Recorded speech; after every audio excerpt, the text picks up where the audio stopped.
And you're all welcome to this afternoon's webinar.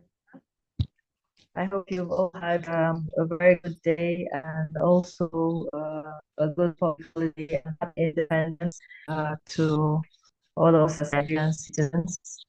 So thank you for joining in, and also um, great to meet all of you. I guess we'll engage more as the program goes ahead. So, thinking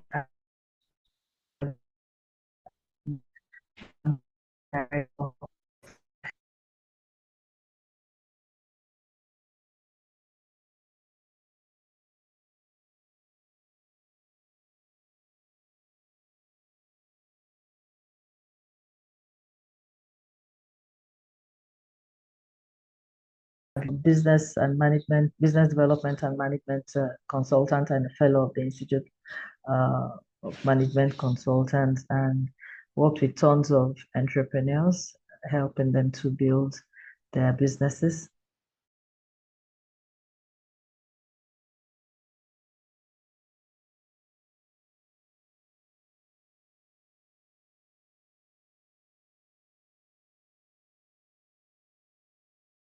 Very welcome to you, and we're going to have a panel of experts who are all startup ecosystem leaders who will be speaking to you and also providing insights about how to craft a winning pitch, best strategies, how to design impactful pitch deck, and also how to master your presentation skills. So basically, this is an immersive boot camp, which is designed specifically for entrepreneurs who are eager to master the art of pitching. This is a hands-on, workshop boot camp that's going to provide actionable insights and practical skills and valuable feedback, which is all aimed at transferring your pitch into a powerful tool for success. So with the lineup of the experts that we have, we believe that this is going to be very good value for you. And for joining, participating, I believe that these you are those entrepreneurs who understand the value of why you need to learn how to pitch. There are different kinds of pitches, but ideally a pitch just helps you, summarizes your business, either in a one sentence, or it could be several sentences, in 1 minute or 3 minutes or 5 minutes. Basically, a pitch is like a visioning that stimulates an investor, or yes, that spurs an investor into giving you an appointment. Okay, so that's basically the idea behind why you need to learn how to pitch. And so whether you're preparing for investor meetings, sales presentations, or networking events, a pitch comes in very, very handy, because at most networking events or when you meet people briefly, they don't have time to listen to your entire idea. So that's, why you need to know how to pitch and pitch properly. So welcome once again. And so a little bit about the Founder Institute. We're the world's largest accelerator that helps entrepreneurs become fundable.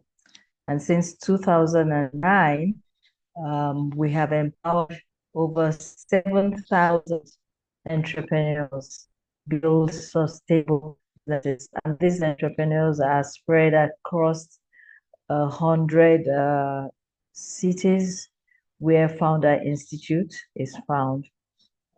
They have raised over $1.8 billion in funding and have a portfolio value of approximately $3 billion in value and rising. Founder Institute has a network of 35,000 plus investors, plus CEO mentors who bring experiential knowledge to entrepreneurs whilst they're going through our program. So typically we have 14 weeks or let's say 4 months accelerator program whereby um, founders are able to go from idea to exit. That's ideation, validation, go to market until they become investment ready, but with the support of the CEO mentors so that you can, these ideas are built into solid businesses. And typically we work with startups who are leveraging, deploying software as a service because of scalability. It's easier to go scalable that way. And whilst you start local, you're able to go global. So we have startups coming to us who are, we work with startups who are both at launch idea stage where they just need to validate the idea, and those who are at launch stage, and also those who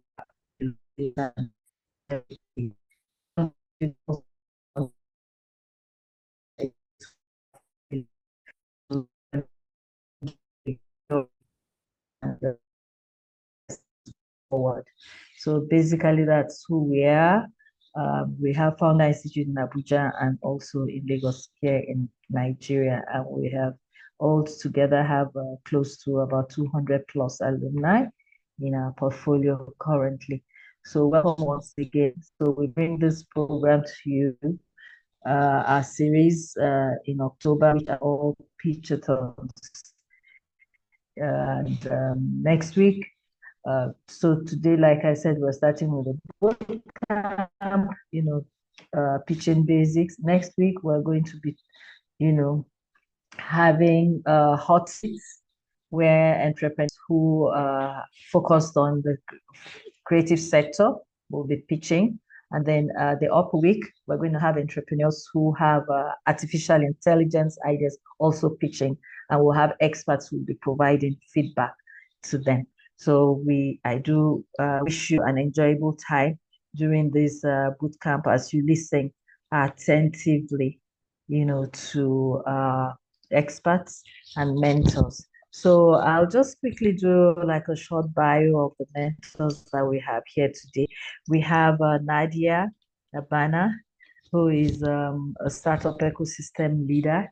She is Dr. Nadia, who is a senior director of product and business development at Alata Life Sciences, and she joins us from Egypt. She's pivoted her career from a biomedical scientist and assistant professor to an innovation architect, strategic advisor, leader, and founder of her own consulting practice. She has bridged science and business, and she has over 15 years of experience advancing and mobilizing innovations, funding, and partnerships, and working with 20 plus teams across the innovation ecosystem. She holds a PhD from Dalhousie University, an MBA from the University of Toronto, and she's completed courses in organization leadership and more. We're dropping her LinkedIn profile in the chat, and you can click and learn more about her. She has footprints in Alata Life Sciences, like I just mentioned, Value and Action Consulting, National Research Council Canada, National Creative Destruction Lab as a startup advisor, Carter University, and many, many, many more. Actually, she was in Nigeria in about 2 months ago. Yeah, where she came to follow up on the startups that, who she's currently on the advisory board of our chapter of FI Abuja. And it was great to see Nadia, joining us, visiting us in Nigeria.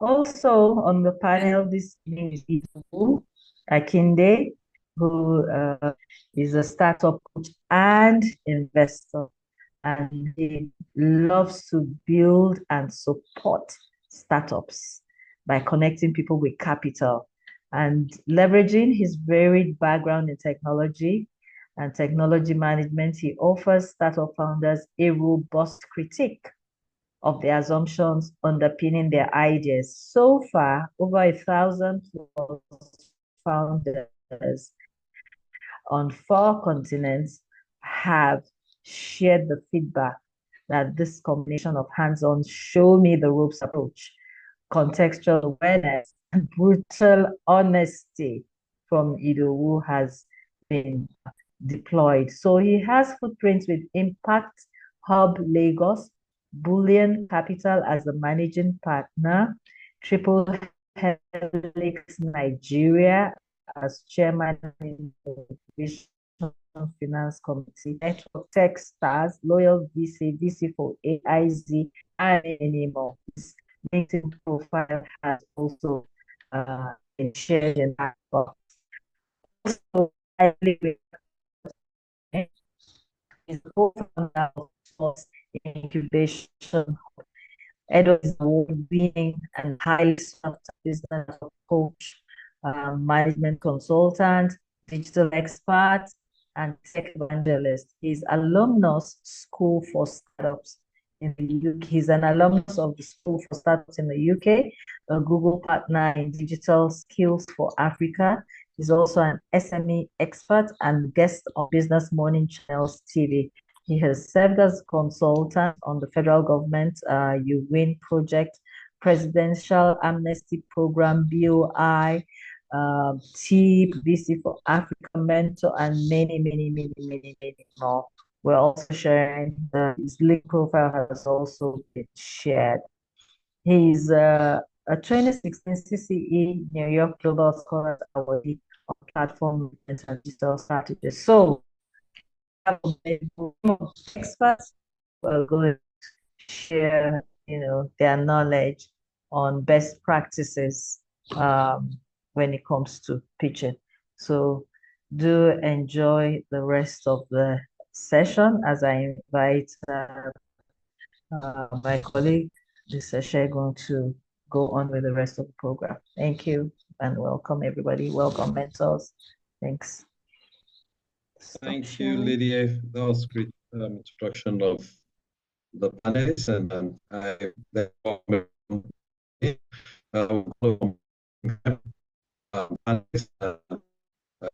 one person on ground, Bonnet, Dr. Lydia, and Ido and Ed will be joining us shortly. And then, of course, I'm going to co-opt Lady A into the panel also, because we're going to have some wonderful discussions. Yeah. So great. Hi, Nadia. How are you doing? Great. Very nice and to what be part here of the again. world are you right now? Yes, so I had some technical issues, but Yeah, I'm here, and that's good. that's So good. how I are you mean, doing?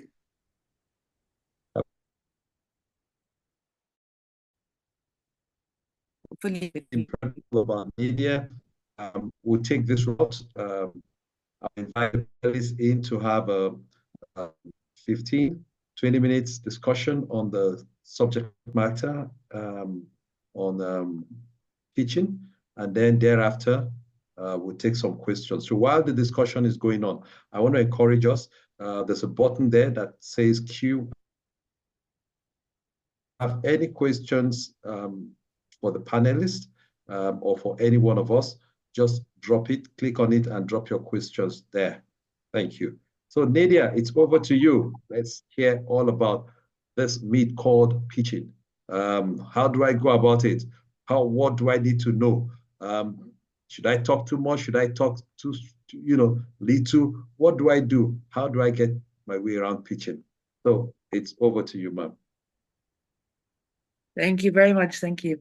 So I'll share some of the slides that I had prepared some time ago, and the message is still the same. I was looking at and I realized it's really it's never really changed. Most important thing, and I'm going to share the screen just in a minute once I get this open. Most important thing is to be able to present what you want to present, the key point, as clearly, as convincingly as you can. And so there's clearly and there's convincingly, right? So convincing means you have to know the person in front of you. You have to know their time. How much time do they have to listen to you? And what are they looking for? Let me see if I can share screen. Yes, I did. Okay. So one of the key things in the days when they were saying, elevator pitch. For many years, I wasn't sure what this elevator pitch, why is it called elevator, until I had to meet someone in an elevator, and I only had from the 18th floor to the first floor to tell everything about myself. So by the time we got to the ground floor, he said, yes, okay, I understand what you do now. So that was, I realized that it is not just a name, it's reality. So let me see if I can sort this out here. Most important thing on presentations, and if you're presenting, also to make sure that I'm going to go through the slides that make, that help me, support what I'm trying to say. Some things are not here, not as important now. Most important thing is to see it from their perspective. So what are you trying to do, right? Are you trying to prove yourself? Are you trying to stand out from the many hundreds and thousands of presentations that that the investors are looking at? Are you just trying to get them interested? Are you trying to help them? Are you trying to sell something? Are you trying to get some funding? So you have to know what is it that you need to do. There's something about being prepared and practicing many times, because interestingly, technical problems are going to happen. You can bet your life on it. Technical problems are going to happen. Slides might not be ready. Things are going to happen, and you have to be very calm and able to present your pitch. Of course, in a founder institute, we always want to see the slides ready. But in case the slides are not ready, make sure that you know what you want to say, so that if these slides for me right now are not ready, I know what I want to say, and I've practiced it many times, that I can present 80 to 85% of the message even without the slides, right? Having said that, make sure that they're visually colorful, better than what I'm doing right now. And make sure that you are telling a simple message. Do not tell us everything on one slide. I'm not going to go through all of this, but just to give you a sense, and if you Google and you say what are the sections of a pitch deck or a presentation, you will see different sections. So you'll see introductions, what is the problem, what is the solution, what is my product. I usually like to go from 1, 2, 3, and then I go to 4 right away. I don't go to I go to 5 right away. I don't go to 4.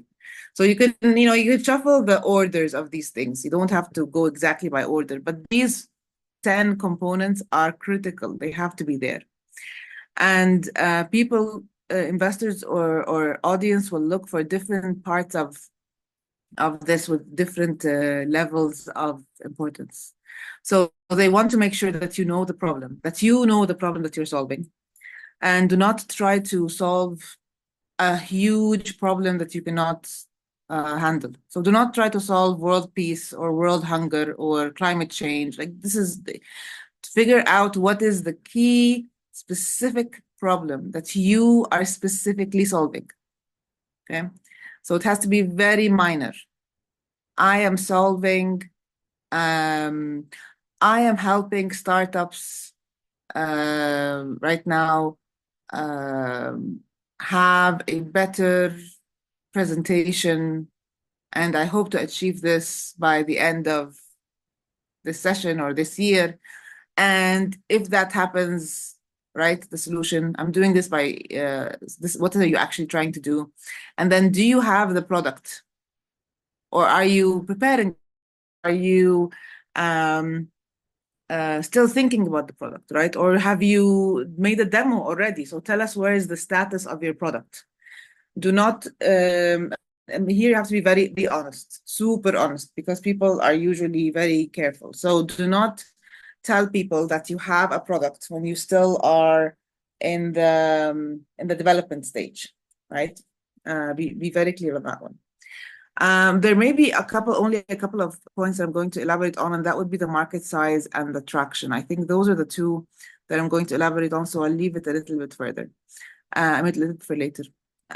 For the team, introduce the team, but also I'm going to say from the experience of mentoring in FI Abuja over the last 3 years, I'll have to say, introduce the team, but also introduce the experience of the team. Don't say, on the team here we have Mr. Shagun, Dr. Nadia, Mr. Udu, and that's it. No, tell us exactly what the people on your team are doing. What experience do they have? Why are they members of your team? What makes them credible to do whatever they are doing on their team? But tell us a little bit more about the team. And if you have no one on the team yet and you're still hiring, that's fine. Say, I'm looking for a co-founder. I'm looking for a CTO who can do 1, 2, 3, 4, 5. Okay, so even if you don't have a team member, you have to tell people that you are aware that you need a team member. Competition, I think we will keep talking about competition. I think if you wanted to see what the critical, the most difficult part of a pitch, it's the 4, 6, and 8. It's understanding the market size, the realistic market size, and showcasing traction and understanding the competition. So if I hear, oh, I'm the only one in the world that does this tool, or I'm the only one who, I just was talking to someone in the agricultural space yesterday, and they said, I'm the only one who does, who makes this particular plant. And I said, that doesn't make sense. And then when I spoke to that person a little bit further, I realized he himself is selling that plant so that it gets replanted in other places by other people. So, you cannot be the only one doing what you're doing. There must be competitors. So you have to showcase that.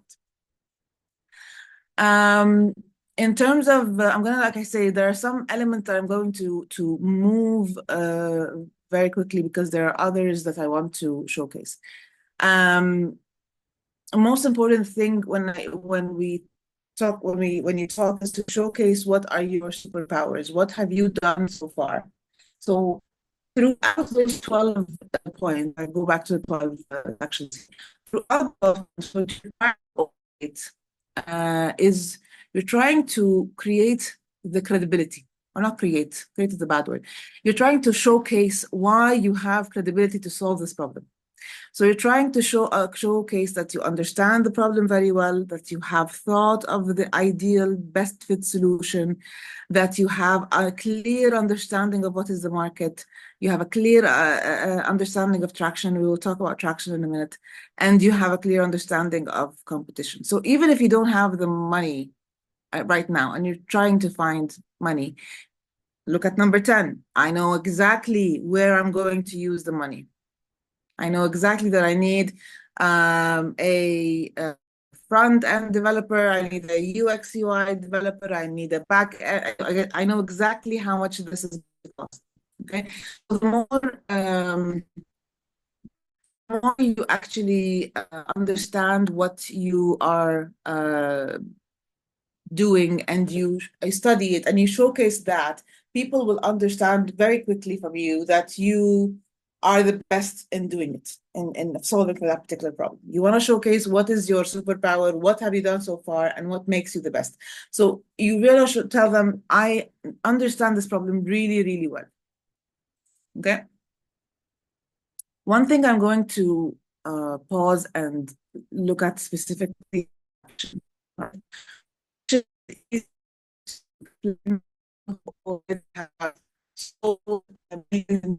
millions of dollars. Right? It's easy. Of course, my clients like, well, I've sold much money. No. I've sold so much and I've made so much money and I've made this much profit. But if we are still early phase, how do we do that? So there is the goal, the hard traction, which is money, and then there's soft traction, right? And so if we don't have revenue, you can still have traction, just comes in a different flavor. Okay. So these are kind of the 6 categories of traction that you can think of. And you do not have all 6. I assure you, you do not have all 6, but you could have 1, 2, or 3 of these. Okay. So you might have someone who came to you, they bought something, they came again and bought the same product again. That would be great. You have made an advertisement and you can tell, how many people came to see the advertisement, or especially when we talk about Google ads and things. Maybe you just have you had a demo, you showed it to the customer, you showed that you have a product in development, and the customer has given you feedback, good or bad, but they've given you feedback. They spent time and they gave you feedback, right? Another kind of way to show traction is partnerships. I have convinced, because it shows that you can say, I can convince someone to partner with me and my company because there is a particular value add to them, right?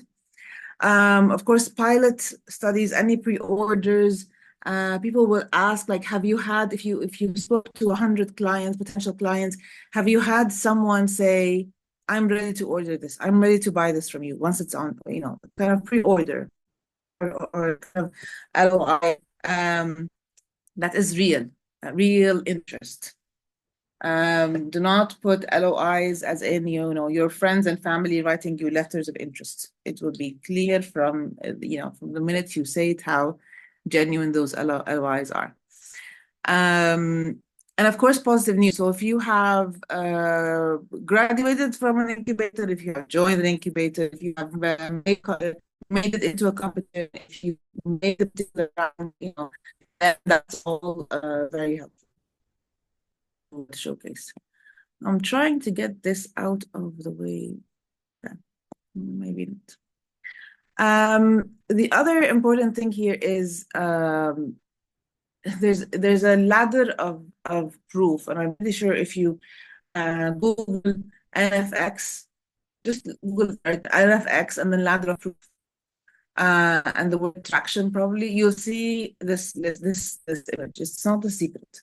It's basically saying that at the best case scenario, you have rapid growth, right? Best case scenario, you have something of revenue and network effects, and you have multiplier effects.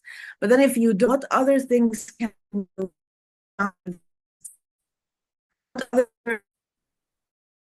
provide people to showcase that you are strong in your company? Of course, paying customers is one. There's some others that that is considered, of course. But even things like customer wait list, like we just said, expert analytics,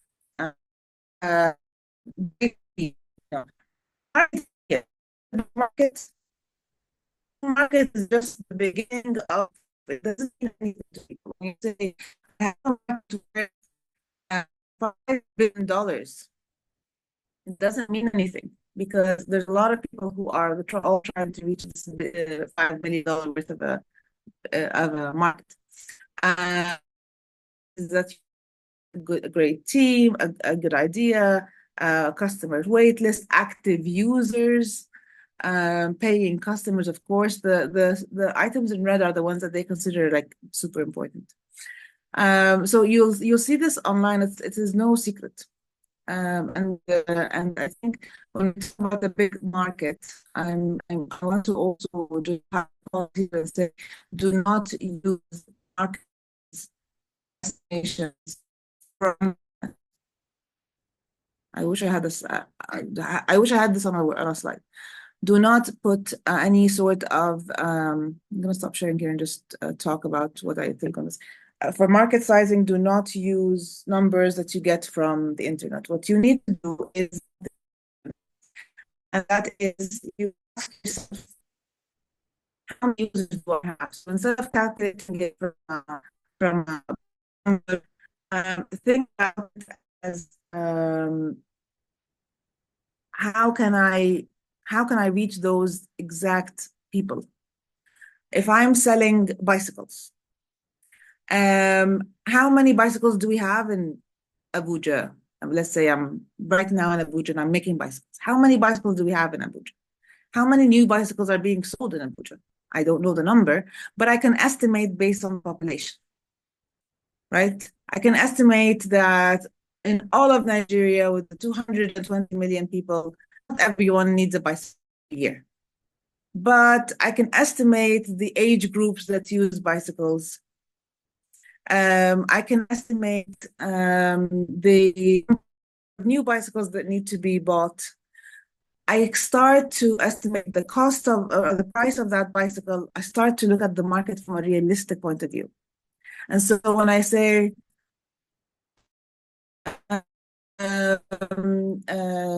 my market, my, you know, I'm sure all of us know this, Tom, Sam,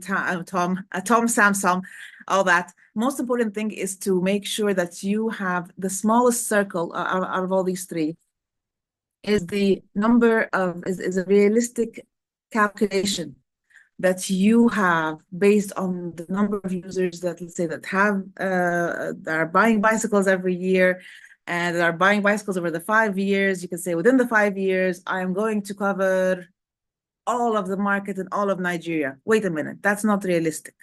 So you have to say, no, I'm not. I know that the market is huge and there are so many people in Nigeria buying bicycles. I'll cover 10% of the market. And that becomes your obtainable market.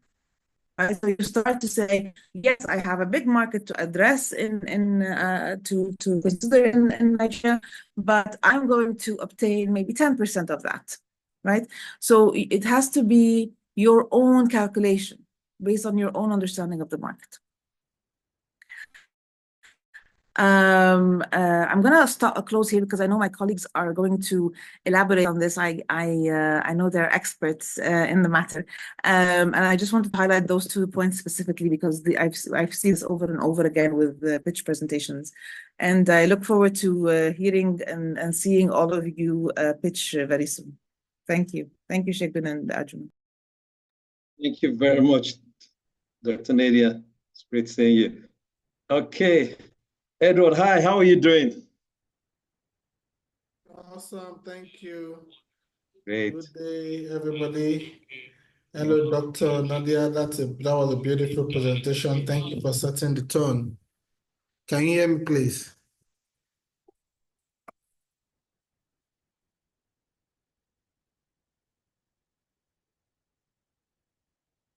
Yes, we can hear you loud and clear, Edward. Awesome.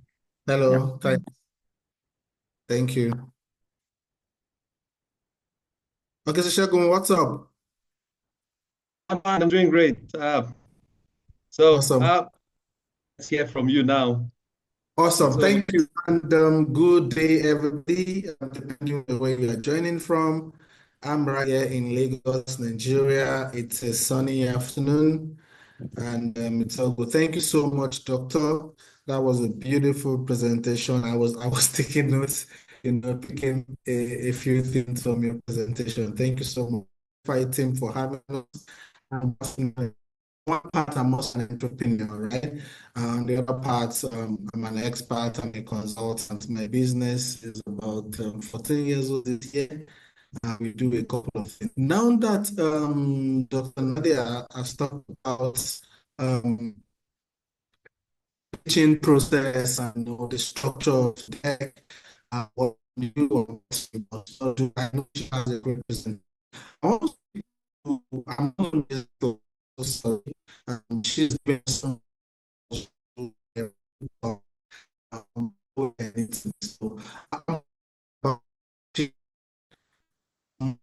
presentation angle I've seen, and thank God we have that, I think, as a point monitoring your presentation. I've seen a lot of people, a lot of founders have great ideas. Some of them even have wonderful decks, but they do not master the act of presentation. Within pitching, you need to present, which is presentation is just how you convey and communicate your idea, your solution, and persuade for resources or for support.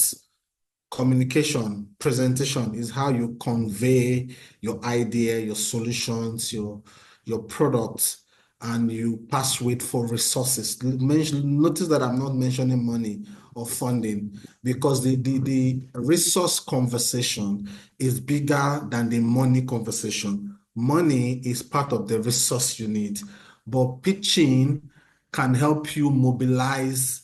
Pitching done well, properly, well, can help you mobilize resources.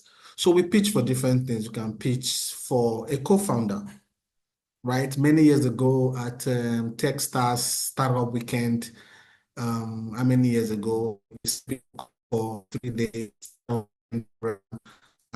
5 days sessions.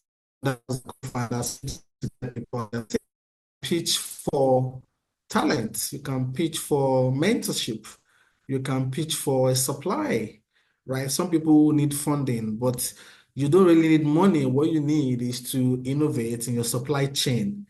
So you can walk up to a provider of that input and give them a compelling reason, a convincing reason why they need to Operato is our friend from Kenya.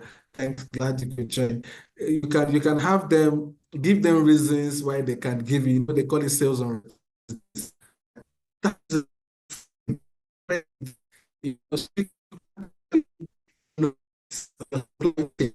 And get alternative kind of funding. So presentation is key.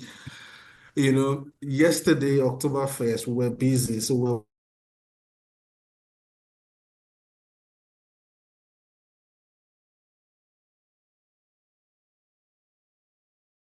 digital skills for entrepreneur. And I was marking across we're doing the project in 4 states. I was reviewing proposals and submissions across 2 states. And just yesterday, we were looking at what people were saying and not saying. And based on the grid, the scoring parameters, I was saying, oh no, how will this person mention this? How will this person knew this, Those simple outline, what's your expertise, what's your defensibility, what's your lifetime revenue, what's the innovation you're bringing to this project. Typical things you would see in a pitching and presentation course or class. Most of them were just, some people said the thing, some were saying it off points. At the end of the day, you may be one good pitch, one good presentation from getting the kind of opportunity or resources that you need. That happened yesterday. Today, I'm in the middle of, I'm going back. We're doing an investors fair with another group here in Ikeja, Lagos, and people are pitching. We have people on the deal room, on the grant side, on the equity side. Again, like Ajuma said, most pitches will not get you the money, but they will get you your next meeting. That is important, being in the room, right? So however good you are with your deck, we must master presentation. How do you do your presentation confidently? The first thing for me is knowledge. You must be knowledgeable about your business, right? That is, you must be knowledgeable, you must be clear. It's almost like know the business more than any other person. I listened to something that he said many years ago while they were trying to set up Florida Wave. They were saying that they knew this business a bit even more than InterSwitch. InterSwitch was the first mover, the first payment, but they had gaps, they had blind spots. And there came this young, hungry chap. He said, before we launched, I was listening to him in other projects, innovation to market was here, right? And he was talking about how they went in with so much knowledge and they took all the blind spots that InterSwitch were so big, you're now as big as an airplane. You have a lot of blind spots, so they came in very, very knowledgeable, and knowledge is competence, and competence breeds confidence. In presentation, we teach that. competence breeds confidence. So you're not looking unprepared, you're not looking tackard, you are knowledgeable. Number two is your numbers, right? Be knowledgeable about the business. Then number two, know your numbers, So research all you can, practice all you can, but your numbers, everything comes to the units of economics, your CSC, customer acquisition, your lifetime revenue, your traction, all the numbers, market size, and what have you. Those data points are very, very important. Thirdly, you must be pleasant. The presenter is a big part of the presentation. You cannot remove the person. There's a way you can pitch, you appear rude or arrogant. And some person will like, oh, this person is not teachable, this person is not likable, this person is not pleasant, and opportunities will just be eluding you in the room. I don't know who have this kind of look or dominion, but it's a factor. People follow people they like, right? So people don't invest in the donkey, they invest on the rider. It's the person behind the business, So you as the entrepreneur, you must have a pleasant, learnable, teachable. It's okay when you are pitching and somebody assigned to blind spot you with a question. Why now? Why you? Okay, how about if this fail? Have you considered this unit? And you can say, oh, sorry, I don't have that information here. Very noted. Thank you, sir. You noted down, teachable. Oh, sorry, we didn't consider, and we look that up and get back to you. You know that you just try to know everything in a 5 minutes, 10 minutes speech and trying to bamboozle. No, it's okay. We're still building, we're still testing, we're still learning, right? So presenting and mastering the act of presenting during pitching is more important even than the business and than what you have on your deck. You see some persons, their business may not be as solid, they may not be as good, but they presented better. There are other forms of presenting. There's an in-person presentation. Your time starts now. There is the virtual presentation over Zoom, over Teams. You need to master all those type of presentation. Pray your internet doesn't do you bad any of those virtual presentation. The last one I want to speak to, there's a document pitch, document presentation. A lot of us don't know that our pitch deck is a form of pitching. When you are not in the room, the evaluation we did yesterday, these organizations were pitching to all of us, the assessors, the evaluators, right? And we're based on what they've written or what they didn't write. Right? We're assessing them and approving them for the development of that resource. There's not going to be a live pitch and in-person pitch. That was the pitch, okay? That was the pitch. Anything you could have said when you are being called upon, say it in the document and through that document. Okay, and I learned that many years ago when I worked in VC, right? When we're making investment decision and preparing credit notes, sending to the investment committee. We had several business plan, investment teasers and decks. And you're like, oh God, this person, oh that, oh this. The guys were not in the room, just a ton of paperwork and documentation. So you can pitch with your documents. Your business plan can pitch for you. Your pitch deck can pitch for you. Your concept notes can pitch for you. Your investment teaser can pitch for you. Your proposals can pitch for you. Every of those things are opportunities for us to attract the next meeting or the next resource that we need. And these resources are scarce. These resources are scarce. We had over 1,000 people, 7 investors in the room, 3 for grants, 4 for equity, 2 for, over 1,000 people. We can't even, there's a huge demand and supply gap. We make mistake about that. There's no bank, there's no government, there's no nation that have all the resources to give everybody. So we must come with the best of the best. We must do what we need to do, know what we need to know, to float up, to attract the kind of resource we need to build the startups and the solutions that we're building that will contribute to development, to impact, in the community and across the nation. Finally, this presentation at pitching and presentation. I tell people you can't really be taught pitching or presentation. The best way to be good at pitching is to pitch. You can't read that in the book. You can learn a few things, but when the chips are down, when they say your times, some sweaty palms, some people dry throat, some people are having butterfly in the tummy. There are anxieties. There are all sort of things when people want to face a crowd or handle a mic or speak in a room or give a toast during a wedding. You as if you want to fall to the ground. Most of us have all this public speaking phobia, which is called glossophobia. The fear of public speaking is the third most difficult kind of fear.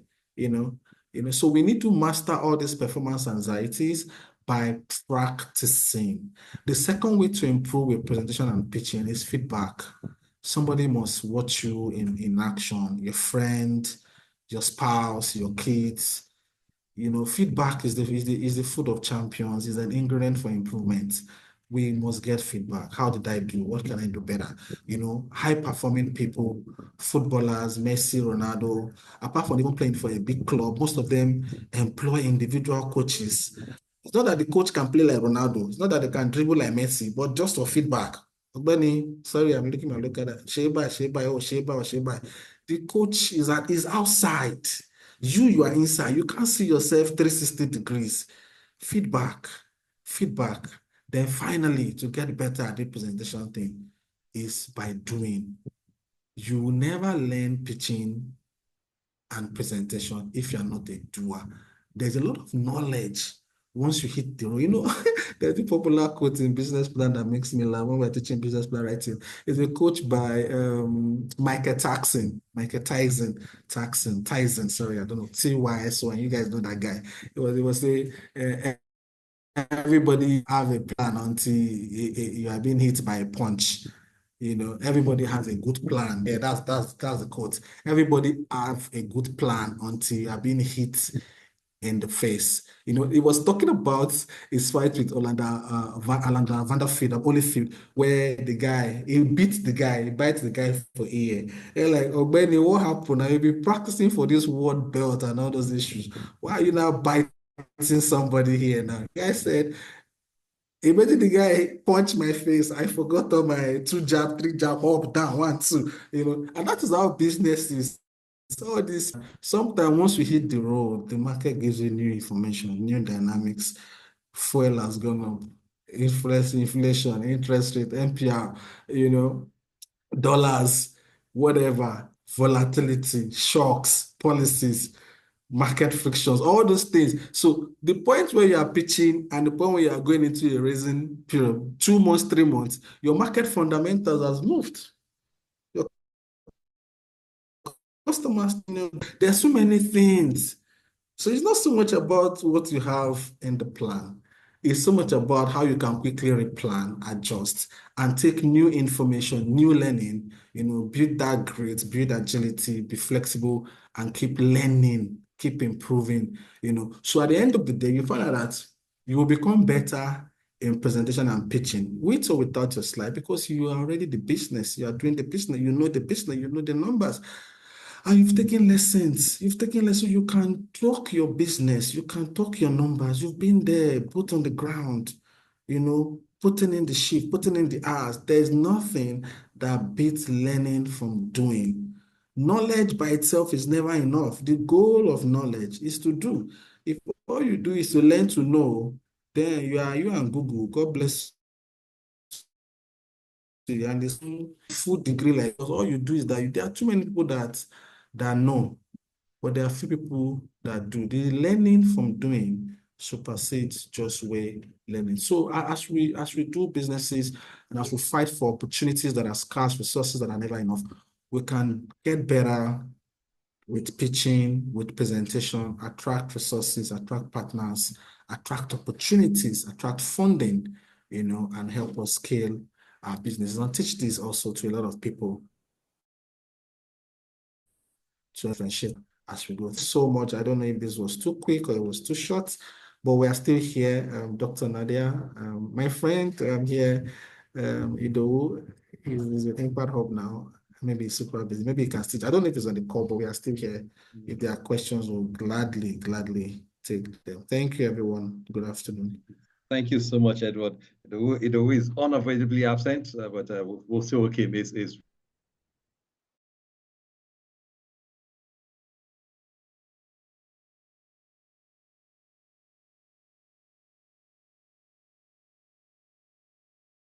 you all for coming. We'll be taking in some questions. I think my network is okay. Am I audible now? I'm having some network issues.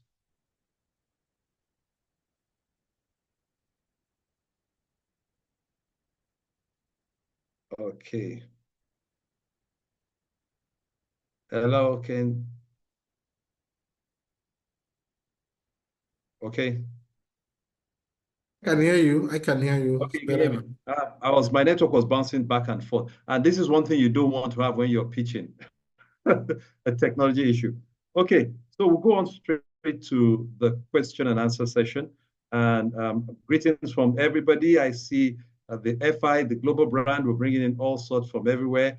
Got from everywhere around the world, within Nigeria, outside Nigeria. Got from Liberia, Pakistan. Welcome you guys from all over the country. Welcome you guys. So I'll be taking the panelists through some questions. And the first question is, I actually want this question to go to both of you. And, someone asked me this and I tried to respond. I don't know whether, I was able to help him out. Now it says, for somebody who stutters, somebody who stammers, like we say, how will you guys work on such a person when it comes to pitching? What are those things practically you would help the person do? And what will you tell the person? Doctor, you want? Doctor. Okay, Edward. Actually, saying doctor should go first. Dr. Nadia. Do you go first? Doctor will go next. Doctor, are you in? Thank you, Shagun. So with pitching and presentation, communication is a big deal. Communication is a big deal. And if you have, you lack verbal way of expressing yourself, or there are hindrances like you're stuttering, you're stammering, I think the first thing is to declare it to the audience or to the investors, let them know that barrier or that limitation, or I don't know if it can be called a disability. If they are disposed to people with special conditions, they will take you. Maybe if they have impact orientation, they might consider you, but if they are full capitalists for profit, they may like, oh, this person will just slow us down. I don't have time for this. So it could be either or. Finally, if it's a continuous issue, there's a story in the Bible like that. I think Moses, when God, sorry, I'm a Bible student, faith-based. You're saying, are you picking me off my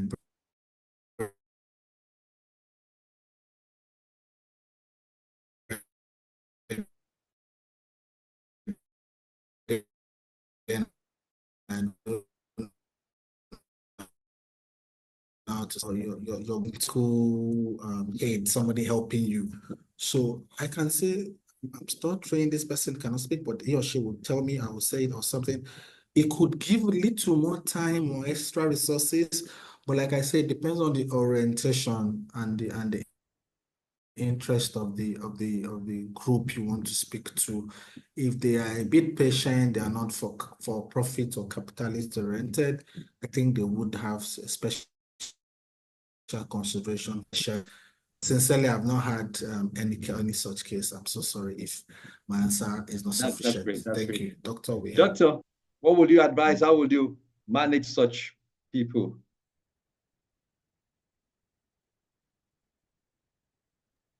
What can I say after what Edward said? Super duper.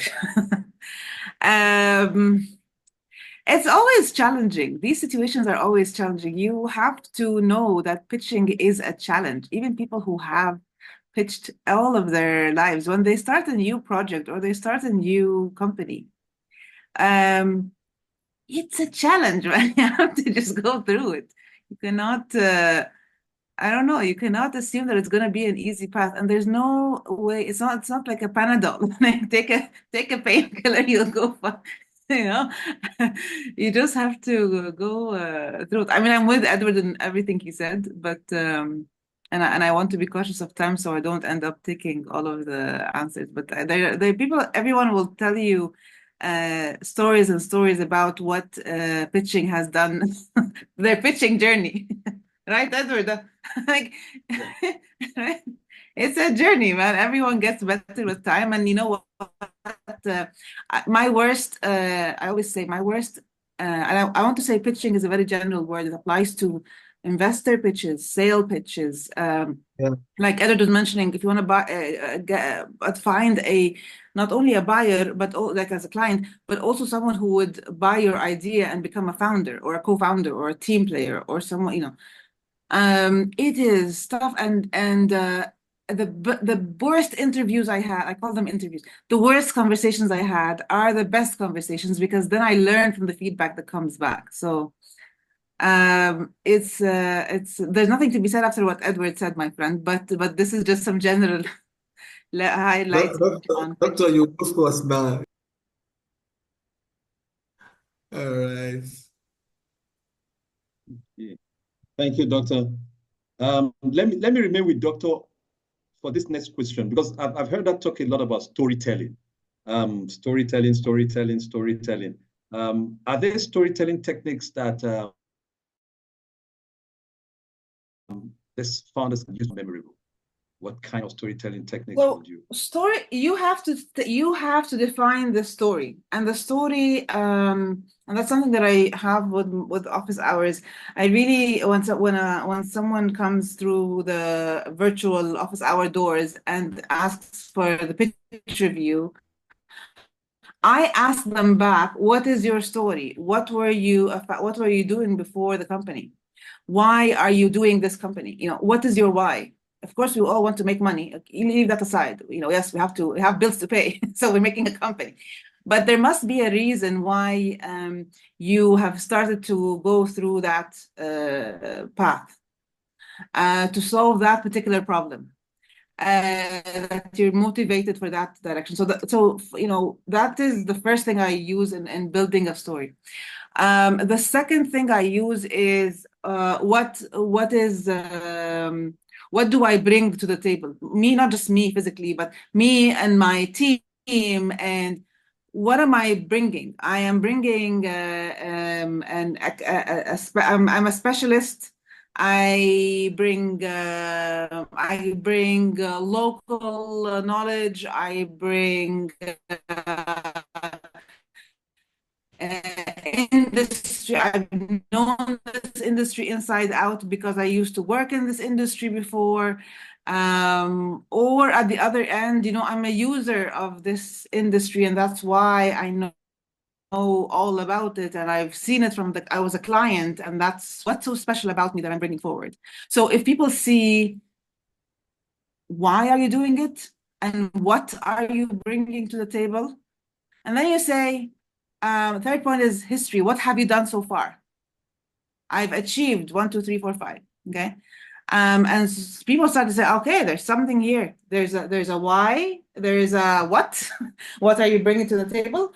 And there is a track, not a track record, like you don't have to even if you don't have to talk about the company itself, like let's say the company only started last month, but what did you achieve as a person? Like, and I would use all of the achievements, not just the professional achievements, even the life achievements. Even saying, you know what, I moved between cities. And that's why I know the traffic problems really well. You know, life experiences. You know, things that you have. I'm the person who you know, I've achieved going to every city in Nigeria over the last year. You know, that's an achievement in itself. Like, what have you done, right? So that's a number 3. So the why, the what, and the what do you bring to the table, and what have you done? And then the fourth thing is, what are you doing? Right? What do you want to do? What is it? What is, you know, what are you thinking of doing next? And then at the end, finally, I always say, bring and ask. Like, what are you asking for? So if I've fallen, thank you. And the person sits there saying, yes, but what why were you telling me the story? So at the end, you still have to say, I'd like your advice. I would like to have some time to chat. I would like to ask for your feedback. I would like to, of course, money important, but there's other things that you might ask for, but you still have to ask for something. Even if it is, I'd like to keep in touch, and if you don't mind, I will give you some updates, and I'd love your feedback on it. There has to be an ask at the end. So I think those are the 5 things that I use when I'm building a story. I mean, it's not a super secret. It's just things that I've noticed when I myself I'm building my own, storytelling, and the story has to be refined every instant. I don't want to say every week because that sounds like too much, but with every feedback. With every conversation, you say, you know what, maybe I said that it was not clear. Maybe I should have used this word. Maybe I spoke too much. Maybe I said too much. Like, and you keep working on it, and you keep refining it. So with every feedback, you get a little bit better at what you were saying. And if the project changes, if there are things that happened, if you pivot your product, if some situational changes happen and you change your route, yet again, you have to change your story, right? So not change your story as in saying a lie, but you have to refine it, optimize it. Thank you. Awesome. Nadia, before I leave you, someone just dropped a question here. It says, that wasn't too long an answer. Should we ditch the storytelling part if we have time constraint and very short time to pitch? Should we just drop the storytelling if you don't have enough time? Or what do you advise?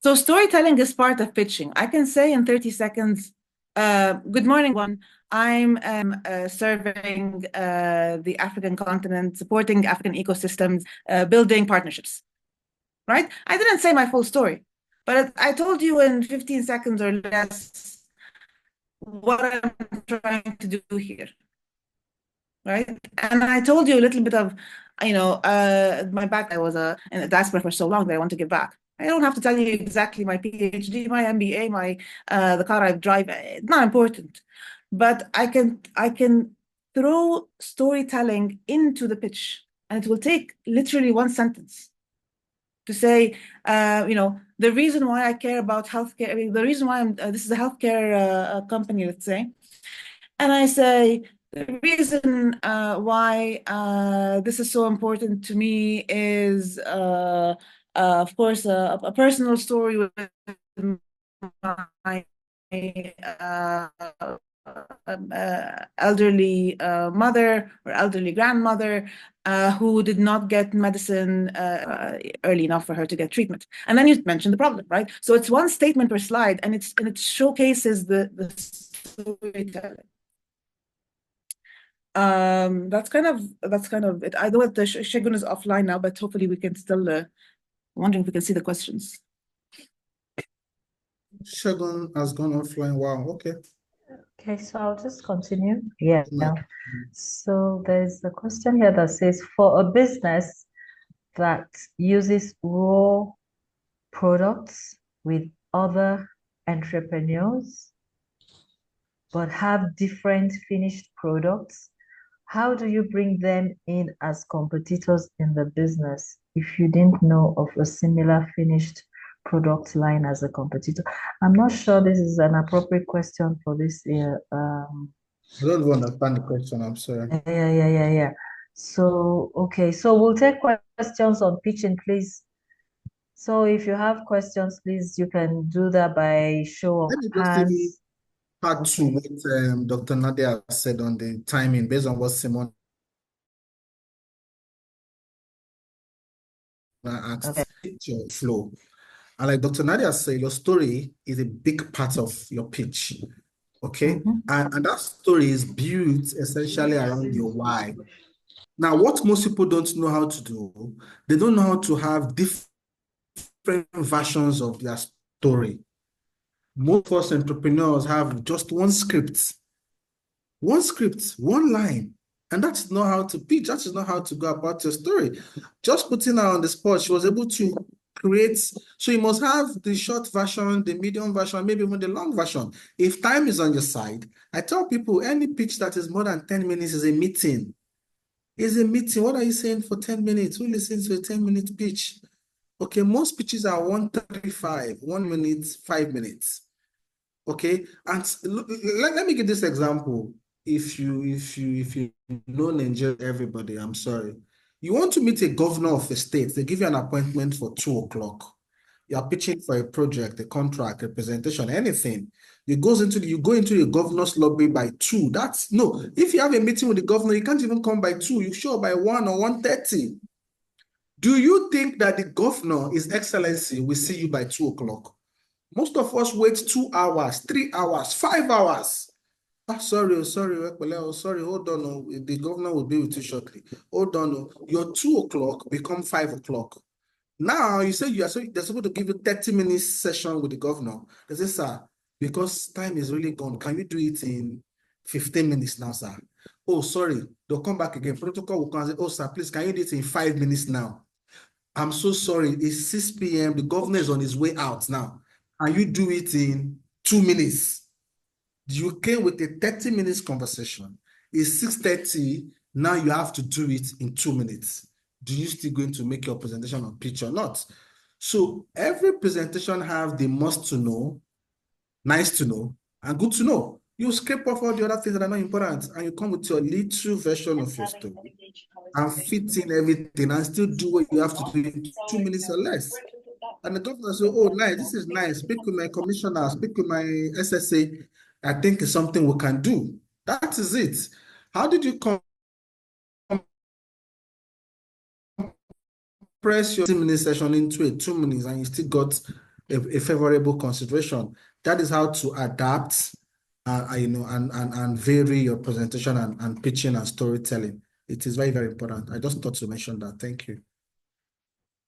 Thank you so much, Edward, for that.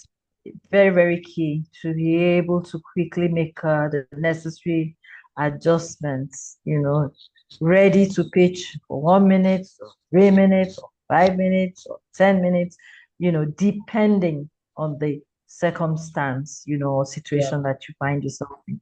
And, thankfully, when you join for those who are interested in joining the FI Accelerator program, we take you through all of those templates that can help you put those pitches together. And so it's for you as the entrepreneur to know when and where to deploy, those strategies.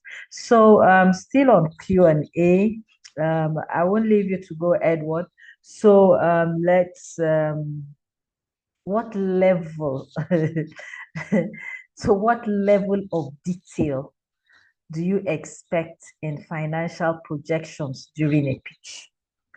Should they display their entire No, not your full financial model, not your full valuation analysis. It's not your full, it's just summary, headlines only, right? The important ones. What's your cost items, your revenue lines, how much are you charging per user?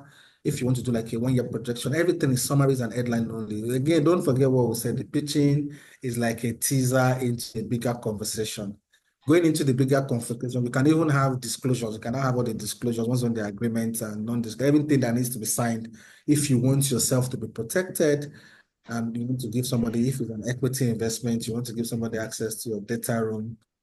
You also want to be safe that all the amount of information, my entire business model, my proprietary concepts, my pioneer status, my ingredient, my recipe, my unique. So you are now like a Coca-Cola or you're an Indomie. You have proprietary issues. So do you want to go full disclosure, non-disclosure, partial disclosure? So there are different things as the conversation matures. So in my own opinion, I don't think the full-fledged financial summary, financial model valuation if you are going towards that route. I don't think all of that can sit in a 10, 12-page deck in terms of pitching. Thank you. Thank you. Thank you so much for that clarification. Okay, Shegun, you're back. Okay, whilst you're away, we were talking about the amount of detail that should go of financial projections that should go into a pitch. We also talked about the different ways you can iterate your pitch depending on the circumstance you're in.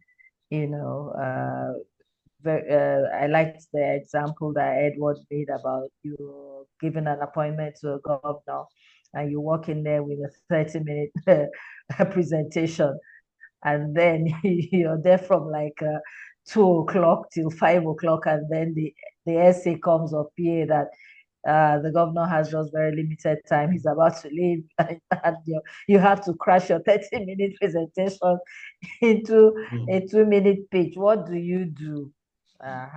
So thank you for that, insight.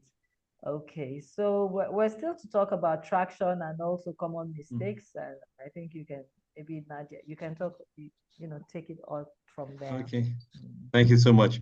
Okay, so I heard Idowu speaking last, and what just happened to me is what you don't want to happen to you when you have a wonderful investor and a great pitch, and then the technology disappoints. So guys, take care of everything. Take care of everything before your pitch, and leave very few things to chance. Maybe a lot of founders always miss what defining their value proposition is all about. So what common mistakes do founders make when they're defining that value proposition? What are those common mistakes they make?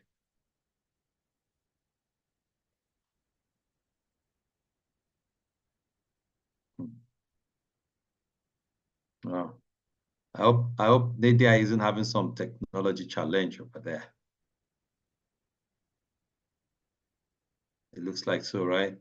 Okay, let me bounce that off Edward. Edward, what are those things, value proposition? How do I craft it? What are those mistakes we make, founders? The thing, there's a lot. Let me look for what are those places where I myself have done a bad pitch. So maybe I missed out on. Okay, let me give an example. So we had IGF, Innovation Grant Facility, the World Bank Ideas Grant of 100K that started last year. Our hub was supposed to be part of it. We went through all the stages.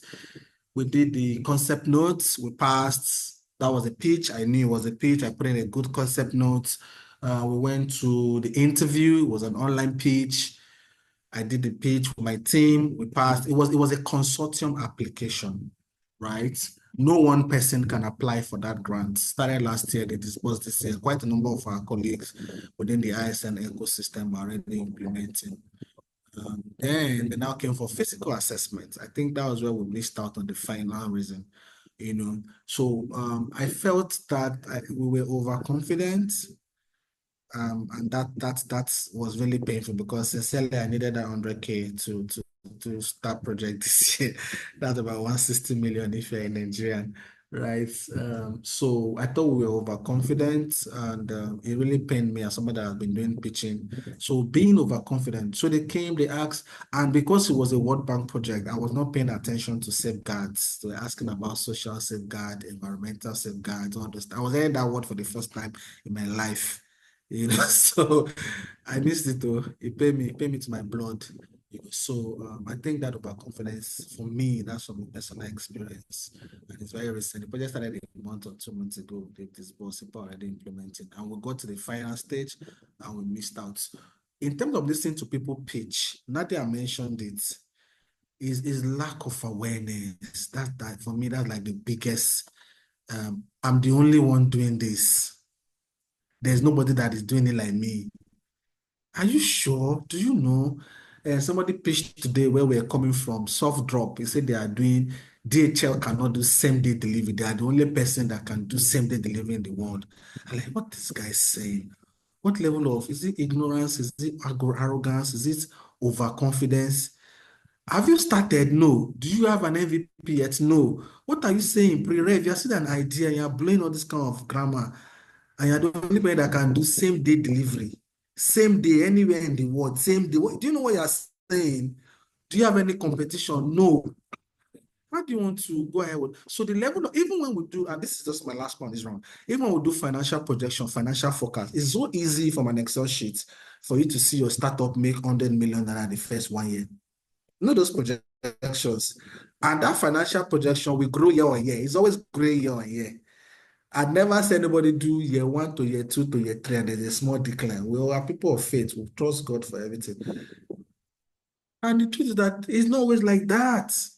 Do you know how many banks, how many companies, how many businesses declared losses? Yes, second half this year, a lot of banks have been doing some amazing number. But do you know how many businesses, big businesses for the first time, like last year and into early this year, their last year figures, they were really bleeding. Businesses were hemorrhaging. So I think that being objective, being reasonable, I tell people plan for the worst and hope for the best. It doesn't mean you're stupid. It's a smart strategy to implement. So we should not be overconfident like me and we lost out, and we should not be all knowing we have the solution that will solve all the problem in the market. That's not true, sincerely. And thank you so much. Right at that, Edward, I don't know if you've observed some founders pitch deck. When you get to the competition slide, you see them ticking themselves in everything. Then you see some That's major. part of it. That's part of it. They will X every other person. This one does not have it. I have it. I'm AI powered. I'm cloud powered. I'm 3D printing. You are yes. Is that true? Is that really true? And they have heavyweight. Oh, you're Xing DHL. You're Xing GIG. You are Xing everybody that has been forerunners way ahead of you, and you're not a niche player. If you want to niche in the market, we can say, oh, nice. But you are going into the main mass market, customer segmentation using business model canvas. You're not niching, and yet you want to beat every other person. All the banks, sometimes Nigerian banks are funny. They look at some of these tech startups and they just laugh. I'm sorry to say this. I know this is me. Where is Kuda? We will not charge for cards, zero accounts. All those banks are just laughing. Is it Kuda Bank? They raised $50 million Series A, Series B at the time. Where are they? Are they profitable? Are they as profitable? Did you see the amount of money GTB is posting? Even though they charge all of us, if you're in Nigeria, you own it, but you have an account. All of the big five. Did you see their numbers half year? But when Kuda came and said they want to scatter everywhere and they will not charge, some of those banks were just laughing. They play. Today, where are they? Where are they? I don't know have enough information about Kuda. I think it's Kuda. They were giving ATM for free. They were saying you will not charge anything on their account.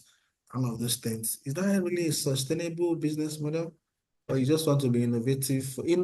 Innovation that is not, the definition of innovation, three, it has to be viable, feasible, and desirable. Those three elements has to come together. Innovation by itself to solve a problem cannot exist alone if it doesn't meet a need. If it's not implementable, I mean, there's nobody to pay for it.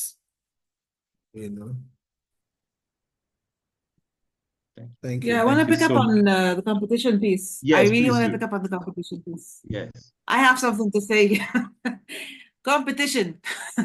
So do not compare yourselves to people. Competition is who is my competitor, right? So my competitor is someone who is doing exactly the same thing as I am, exactly, and is accessible to my same customer. So I cannot be a company, let's say a small company starting up in Abuja, and have a competitor who is international, right? And because if you have an international competitor, people will ask you, is this competitor available in Nigeria? Does they have a distribution channel in Nigeria? And if the answer is no, then why is he on your page? Why are you considering him as a competitor, right? It's you have to ask the question, who is a competitor in your market, in your neighborhood, in the place that you're trying to sell into?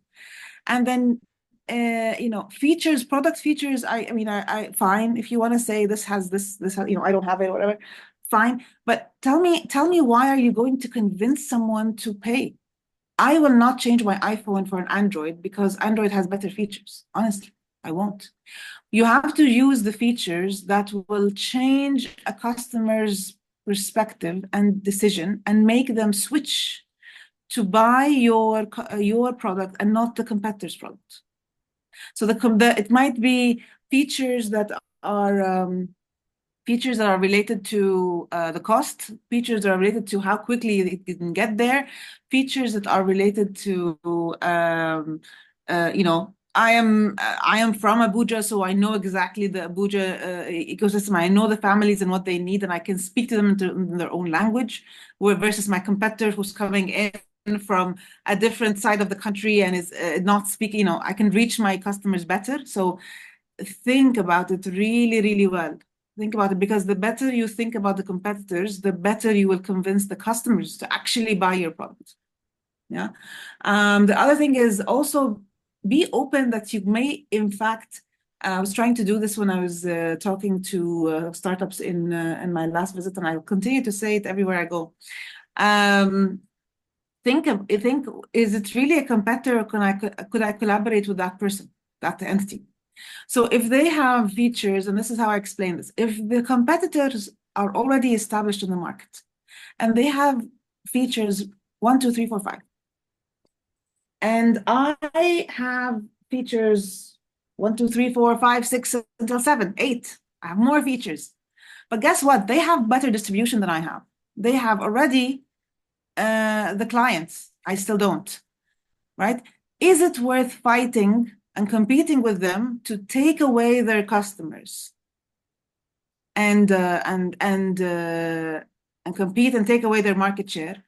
Or do I offer my knowledge, my technology, my extra features, and collaborate with them and say, look, Startup Edward, I have better technology than yours. You have better clients than me, more clients than I have. How about we collaborate and we share the revenue, right? So think about the competitors, but also think about whether they are competitors, whether they are actually collaborators or potential collaborators. Thank you. Thank you very much. In fact, I think the new word for competition is collaboration. So look into that. Thank you, guys. Okay. There's also collaboration. Yeah. Please let me hear that. Collaboration. Collaborators. I'll still be competing. Yes. So more questions for you guys. What these last two questions, I'm going to run it by both of you. What types of traction are most meaningful to you? That's as a person, possibly as if you want to invest. Is it revenue? Is it the user? Is it a partnership? What kind of traction would a founder make you compete for? What kind of traction would you advise? Can we get some clarity on this? Like, what stage are they at, right? If they're pre-revenue and they don't have money paying customers, then it's a very different traction story, right? So, and I'd love to hear what Edward thinks on that one as well. But to me, I would need to say, how many conversations have you had with potential clients, with potential people who could potentially buy this? What did they say? What kind of feedback did they say? Did they give you feedback and you've improved the product accordingly? Or, did they, how much did they like the product? I think is what I'm trying to get at. And then, that's one, how much are they willing to pay for it? So if I meet 100 people, I, as a listener, I'll always be trying to listen for, this is the kind of, the point number one is this is the kind of feedback I heard from them, and I accordingly iterated the product. The second thing I want to hear is, this is the number or percentage of people out of 100 that really like my product and want to buy it right away if it's available.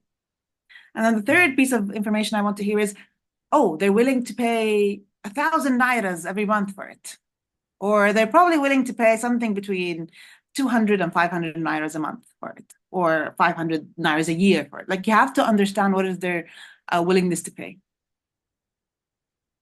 That's how I know you got a deep conversation with those clients, and it's not just a quick chat in the corridor or on the street or something. Like quick, hey, do you like this? Yes, no. Mm. Yeah. Okay, Edward. I mean, various types of Yeah, startups. so What kind of like traction? I'll just base it on what Dr. Nadia said. Traction is not the same for everybody. So the first thing is to know the level where the business is. So typically, a tech startup or a startup is classified maybe an idea stage, early stage, growth stage, in that order, And depending on the kind of resource that they want to go for, whether it's a pre-seed or seed or pre-series A, series A, post-series A, whatever. So traction depends. It depends. It could be number of users, like you say. I want to see. It could be partners, right? It could be revenue or even your costs of acquisition. What most people don't pay attention to is their CAC, that cost of acquiring a user. And what's the network effect? Will that cost decrease as we scale, as we grow? So it can be higher now, but as things improve, as technology kicks in, that network effect comes on board and it zeroes down going into the future. So it depends on the level the business is, that traction question, and the intention of the lender or the investor. For me, I like two. I like the partnership and I like revenue, right? If we want to make money, let's make money. Let's see Rev, how we deal with Rev. Then partnership. One of the easiest ways I've scaled in business is strategic partnership. Today, I have a course on how to access strategic partners. I take that at EDC, I take that in Unilag. In my 14 years of doing business, I suffered wholesales for 7 years. But the last 7 years, I just unlocked how to work with corporate partners, Google, Facebook. My first grant was from Google, 2000 and what now? 2016, $180K. I went on to get like 5 other grants. So once you can acquire a strategic partner, for me, whether they are funding you or they are giving you access in the ecosystem or they are mentoring you, they're giving you linkages, mentions, referral, it's just a bigger player carrying you on their back and you can go further, way more further. So I'm very keen it's almost like I've led retail consulting to corporate because that is where I play more. So strategic partners for me is a big leverage. So you want to reach, so we have an ed tech startup under another program as an incubation program. They want to reach 2,000 people with their solution. Like, are you joking? 2,000. You're supposed to be doing way more. Do you know how many public schools in Lagos, or not talk about Nigeria? How about if you acquire one particular partner that can give you that gateway, that access to onboard these schools wholesale? And I say, talk to this person in education in Lagos. That is a partner you need to acquire that will give you wholesale access. I like that. I like that. We may not have sold, but we have a partner that will move the needle. Not just the needle, will move the entire Titanic ship there for us. I like that. Then finally revenue, how we deal with money. Because at the end of the day, we should not teach our startup how to just raise money, how to just blow valuation up. We should teach them how to acquire customer and run business profitably. That is important. What are we doing in terms of revenue? You want to raise $2 million, fine. What's your revenue so far? You cannot be at total lifetime revenue is less than $10K and you're looking for 2 million. That only with if I just yes, Thank you, Edward. I've got one last question for you. And sorry, apologies. Lydia had to run off for an event, so apologies from her. Now, we have a series of events coming up. It's a whole series, weeks of pitch-a-thon. We're starting with the boot camp, and then we're doing a pitch event for creatives, and then moving on. So it's pitch for the next 2 weeks before our cohort. Now, just for those guys here, let me give you an expo. Please do. In the last 2-3 weeks, I've seen people raise money, as in God fund or grant, by just doing excellent pitches. I have a message like that on my phone. Sir, thank you. We won the pitch. They've disbursed 20K to us. So I like, they've disbursed already $20K. from a good Yeah. speech, a good 5 minute speech delivered 20K. 5 minutes. 5 minute In speech. 5 minutes. Telling you, don't joke with pitching. It can change your business, your life, your startup. Once you master it, And you are gone. a rider to what Ed was just said here. That's one way you bootstrap founders. That's one way to bootstrap. I mean, Absolutely. it's non-dilutive. It's money you just get from pitching. So, Edward, I Absolutely. want to ask this. What are some of those trends that these founders need to know? Modern trends, current trends when it comes to pitching. I mean, you've been there before, then, and you're there now, and you're still looking at being there. So, what are some of those trends they need You to? are describing God. Your Okay, father. okay. God has been there. Okay, you'll be here within the space of all of this innovation startup thing. Yeah. I think there are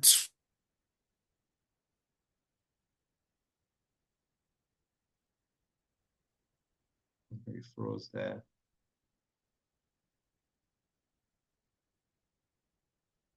two conversations that we need to pay attention to as we build, maybe three, maybe three. The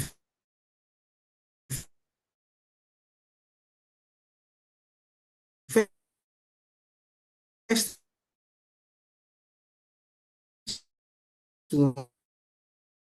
one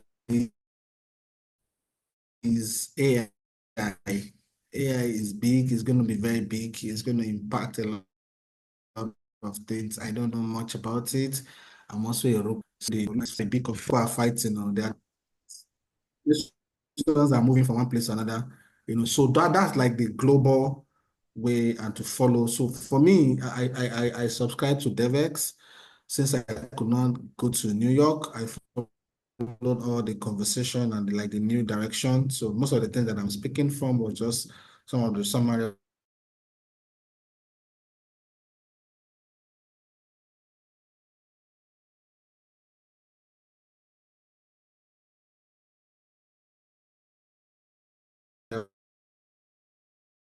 of the report that they sent to me, of our including even if you are building from outside Nigeria, at the end of the day, you must build to suit and serve a local community. So those are the two levels of awareness. So it's almost like there are two contradicting statements, but the two of them must coexist together.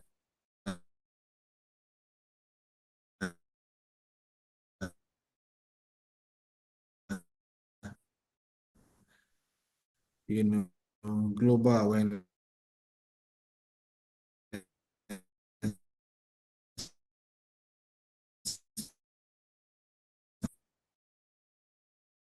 and local relevance.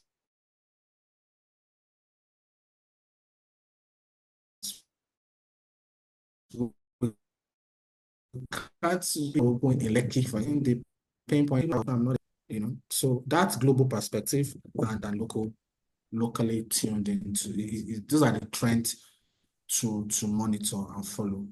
Thank you. Thank you so much. So The finally, last piece I one wanted to last add word.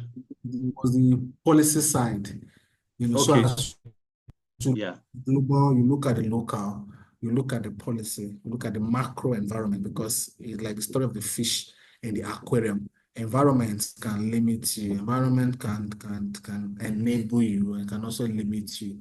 So also pay attention to environment, Some places are more favorable for some business than some location, like the teaching real estate. So global awareness, policy, and local intelligence. Okay. Thank you. Thank you.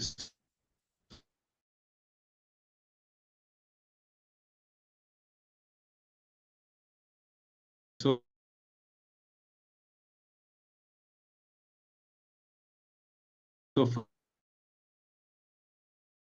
finally, just your final word for this attendees. Entrepreneur that stuff globally. Okay, some donors, some funds are cutting, they are giving everywhere. But regardless of how difficult it is or even is going to get, the opportunities are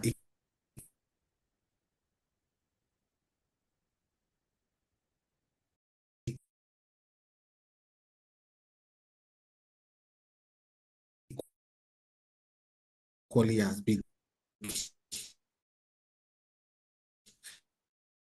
Right? So we should build.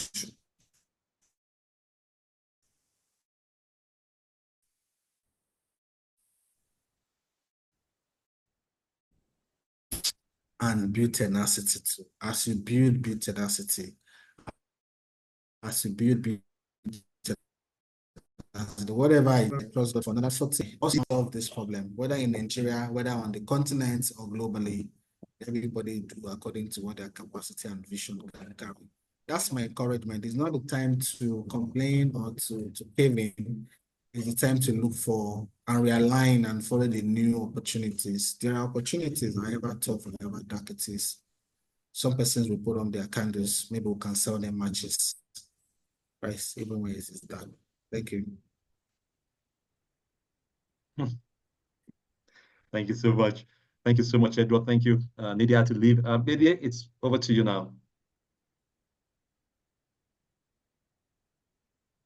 Nydia, okay.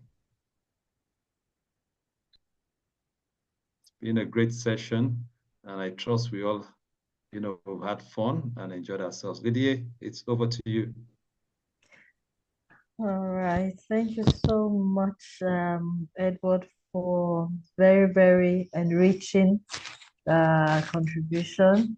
I don't know why we've not had you in our cohort earlier, so we're pinning you down from today. The next cohort is starting October 30th. And so please go into your profile dashboard and sign up for sessions and office hours. We're not going to let you go. So thank you so much. Yeah, and for the participants, well, building something you're innovating, it's all good. And we're excited to be able to help you walk through that journey of building the next big thing on the planet. But however, you need to attend a startup school where you're going to learn the ropes of company building in a proper way, in a more strategic way, so that your company is sustainable, fundable, sustainable, and you also come into a network that supports what you're doing. That's why we have accelerator programs. So and so you just imagine that you have these experts during your time in the accelerator for the next um, 14 weeks or 4 months, as it were. Imagine the difference that it will make in what you're building, in the business you're building. So that's the way it works. And that's the right way to go. HQ, this is a Silicon Valley. FI is a Silicon Valley product, a Silicon Valley brand. So when you're talking or or your goal is to be like those global companies, the Facebook, the Googles of this world, we have the template. So there's a template for building your business correctly. And so coming to the room, coming to the space, coming to the network, the likes of Udemy, Isusu, these are all alumni of the Founder Institute, and they're doing well globally, and many, many, many, many more. So the choice is yours. Attending the startup school is an investment, okay? Is an investment that you need to make. And we're going to be hearing from you, things like, oh, exchange rate. It's an investment. business development. Each and every entrepreneur, regardless of the stage you're at, you need to have a budget, okay? A business development budget. Most times entrepreneurs are quick to begin to build the product, but it's not about how quick you build that product, but if you're building a product and there is no direction, no customers, no direction whatsoever, then you'll be going in the wrong way. And so that's why you need to join the Founder Institute, join an accelerator program. Even if you've attended other accelerator programs, it is continuous until each accelerator programs, they have their different methodologies and also meet your different needs as an entrepreneur. So we look forward to having you next week. If you know any founders or entrepreneurs, or if you yourself, you're building a solution around the creative sector in media and entertainment and fashion, whatever in the creative sector. Next week, same time, we have Obi Asika, we have Omoyeni Akerele, we have Jeffrey Bent, we have Daniel Kure. These are all top creative experts. So they will be providing feedback to creatives who will be pitching tomorrow, next week. So please join the session, share the links so that as many startups as possible can register to be part of the event and receive critical feedback. Our doors are always open at the Founder Institute. There's a final admissions deadline, which is the 20th of October. And so we look forward to having you all. Also, the upper week on the 16th is also a pitch event, which is for AI enthusiasts, so, startups, who are building artificial intelligence-driven ideas. So come forward, pitch, get the feedback. We have top startup ecosystem leaders, top technos who are all experts in the field of artificial intelligence. We have Amina Sambo, who is the director, acting director in NIDA, who has a PhD in our Founder Institute.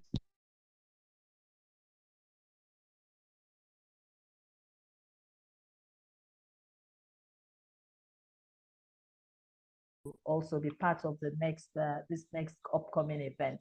I see someone asking for is it the link to apply?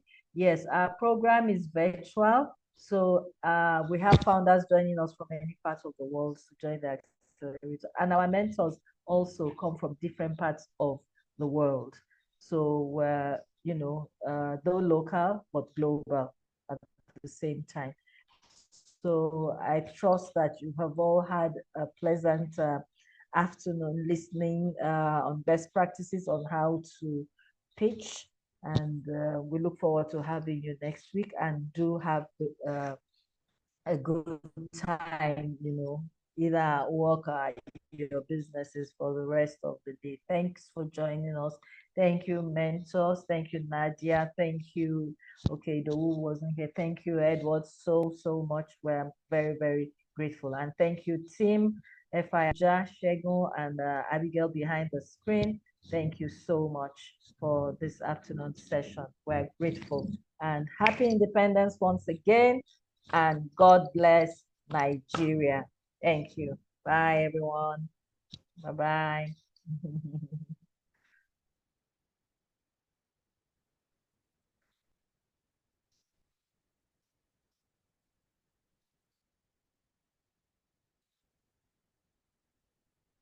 Bye, everyone. Bye.